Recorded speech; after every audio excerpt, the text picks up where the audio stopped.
Alors Bernard, on part à présent dans les airs avec ADP, Aéroport de Paris, une valeur cyclique. Ça va un petit peu mieux, c'est cela ?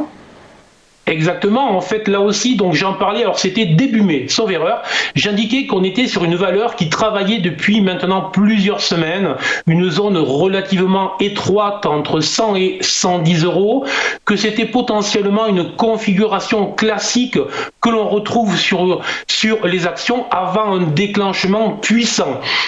Et donc j'indiquais qu'on avait une résistance sur les 120 euros, qu'il fallait peut-être essayer de se positionner avant le franchissement de cette résistance. On le voit très bien sur le graphique que vous mettez à l'écran.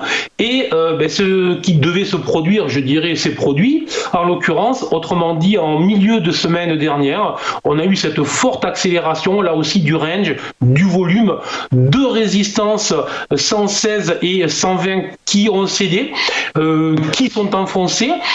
Et depuis, surtout, ce qui est très intéressant, c'est qu'on a vu jeudi et puis vendredi, on a eu la poursuite. Autrement dit, il n'y a pas eu de prise de bénéfice après la cassure.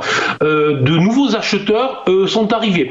Donc très intéressant. J'indiquais donc début mai que la cassure des 120 euros pourrait potentiellement se traduire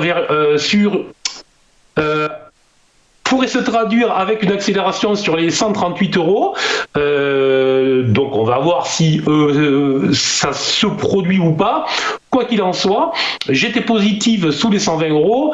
La résistance a cédé, donc je suis positif. Là aussi, ne plus revenir sous les 112, 113 euros, qui serait une invalidation de la tendance qui se met en place. L'objectif normal de la dynamique haussière qui est en cours, c'est les 138 euros. À suivre donc.